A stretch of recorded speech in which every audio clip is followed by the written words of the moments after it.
Hello, my name is Catherine Englishman. I am a writer for Field Mag and the proud owner of a Redwood Outdoors Thermowood Mini-Cube two-person sauna.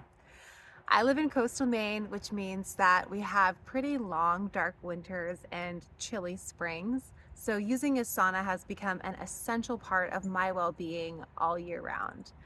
Here we are on about less than half an acre of land.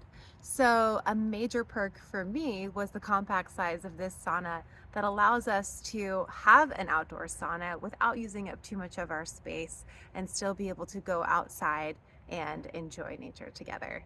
And as somebody who really loves to make things with their own two hands, I was really surprised at how easy it was to assemble this sauna with just a handful of tools in about half a day.